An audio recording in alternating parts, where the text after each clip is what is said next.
Pour finir le dosage, faut se faire à l'usage. Chilouatapté, bam bam bam, chilouatapté, bam bam bam, chilouatapté, bam bam bam, chilouatapté, bam bam bam. Allez.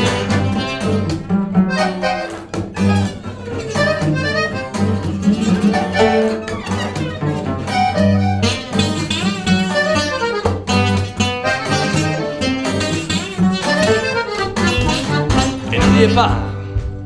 T'es nicotine, THC pour relaxer, café, Panax pour repartir du bon pied, Viagra, plombé, méthadone, Valium, merci, et revenez nous voir. Si tu vas chercher, qu'est-ce que tu veux de mieux? Potentialité dans tes yeux, quand tu dis que la vie, ça te suffit. Qu'est-ce que tu vas chercher, qu'est-ce que tu veux de mieux? En potentialité dans tes yeux, quand tu crois que la vie, ce n'est qu'une question de posologie.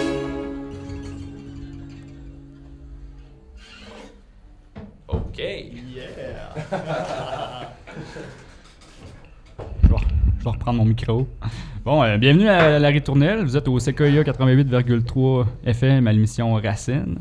Ici Pag avec, comme je viens de dire, La Ritournelle. Bonjour à vous. Hey, salut! Bonjour! Salut! Donc, je vais vous inviter à vous présenter un peu pour commencer. Vous êtes qui? Qu'est-ce que vous faites?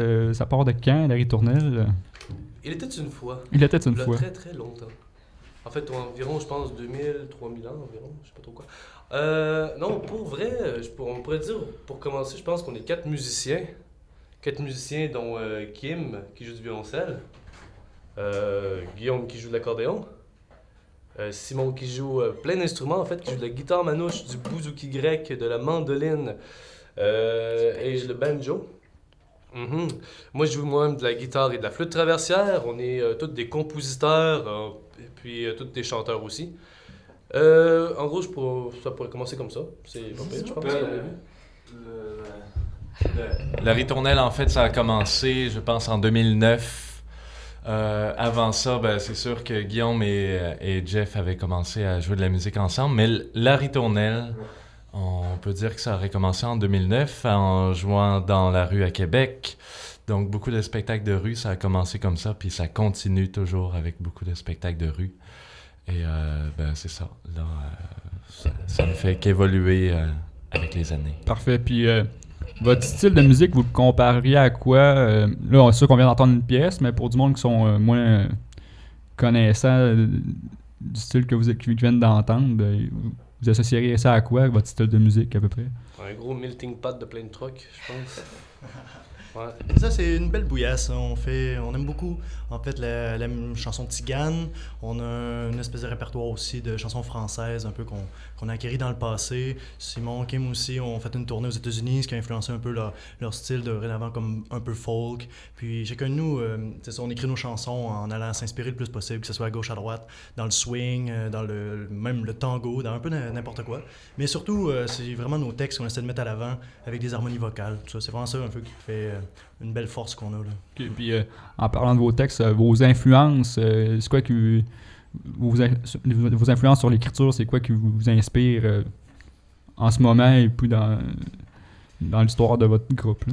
Ben, je pense qu'on est tous des compositeurs dans le groupe, ça donne de même. Soit on compose de la musique plus ou des paroles.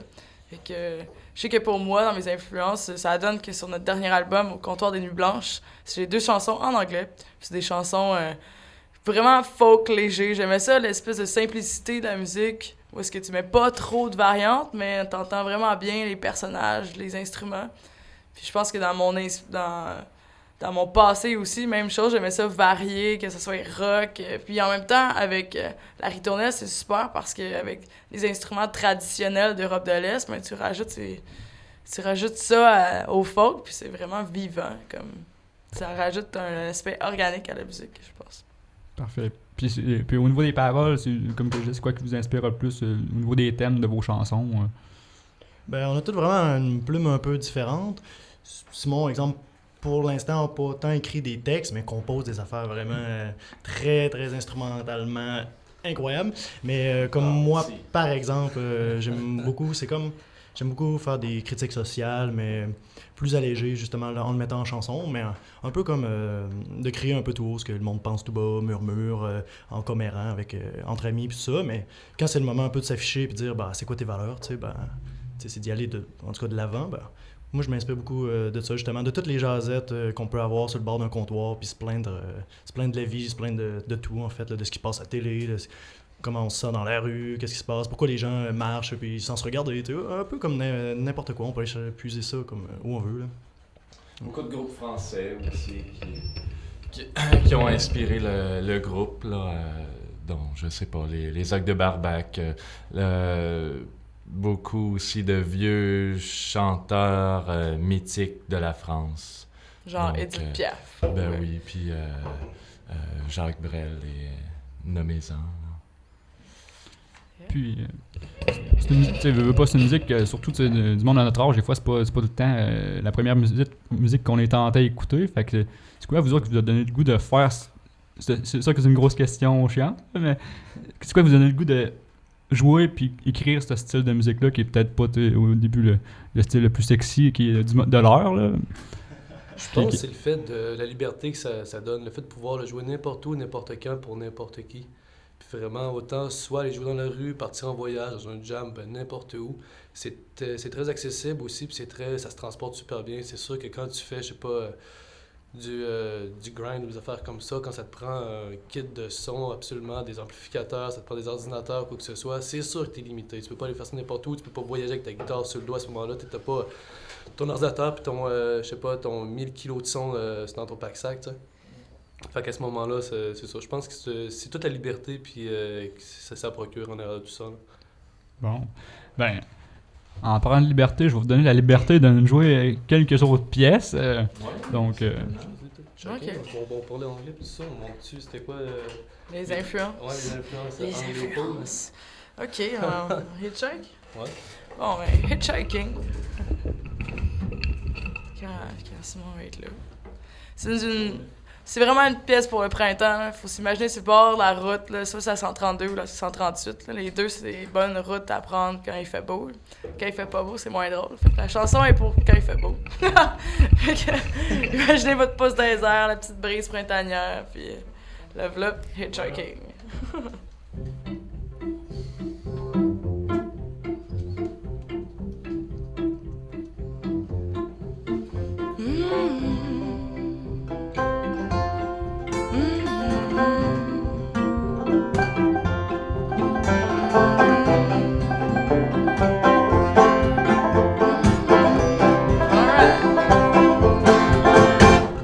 Hitchhiking beside the highway, no need to know